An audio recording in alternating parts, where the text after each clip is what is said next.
All right, Starfish. Well, we have another fun story today to talk about. This story is an impersonation scheme. Ooh, we haven't done one of these. Right? So basically, this story is about two masterminds of a scheme and four other men that involved impersonating the French defense minister at the time by making up stories and taking about $50 million from wealthy individuals and institutions to pay for fake, off-the-book government operations. Wow. Impersonating a government official for $50 million? Wow. I know. Like, I guess there's, like, not really any boundaries with people, right? Like... This guy not think he'd get caught? I mean, this is pretty public, right? It's insane. So the French... I'm so bad with French, so you're just going to have to forgive me on this. Jean, is it Yves Le Drian? I think it's Jean-Yves... I don't know French either, but I think I know it's Jean. Is it Jean? Like Jean-Luc? Like John, you know? I think. Yeah, so that's the guy. Apparently, he's now the foreign minister of France, so he's a little bit more famous now than he was when this whole scheme happened. The name of the two gentlemen that did this was Gilbert Chikli. He's a 55-year-old guy. And Anthony Lasarevitsch, and he's like some 36-year-old guy.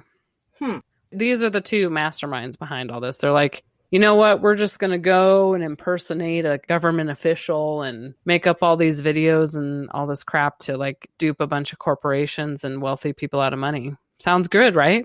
Sounds kind of smart, except for the public part of it. Like, these people are pretty public figures, so inevitably it was going to be exposed, the scam. So. Right. Well, and what they were doing, Starfish, is like they put masks on to pretend that they were this foreign minister.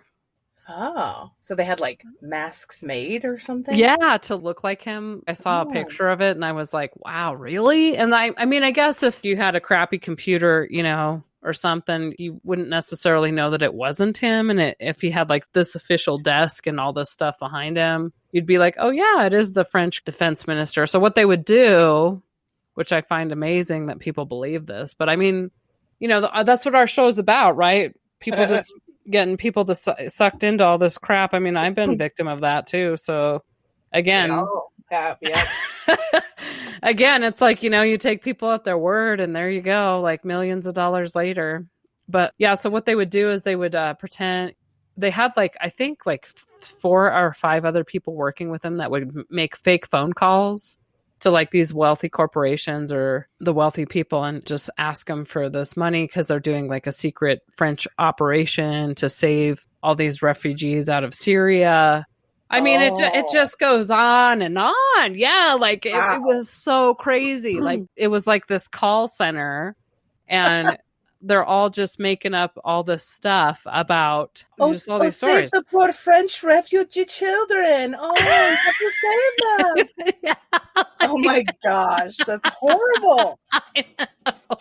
Yeah, so now, you know, and they went to like all the rich religions and stuff too, you know, like, you know, some of the, I think there might have been some archbishops involved or something. I'm not really sure, but like they did all this stuff, just totally like made up all this crap. Like the lengths that they went and got the seals. You know how like when you get an official document from the government that has like a seal on it or something, that's all official. Right. Like they got all that from like the French government. So they would send people like all this stuff to make it look so legitimate. But like the video is what blew me away because I looked at it, a picture of it, and you could tell it was kind of like, he doesn't look so great in that, you know, like that's kind of weird. You need to turn on your Zoom filter, defense minister. You're looking a little pale these days. Yeah, exactly. Yeah, exactly. Thanks everyone for listening to Real Talk. Don't forget to subscribe to our podcast wherever you listen. We look forward to having you on our next one.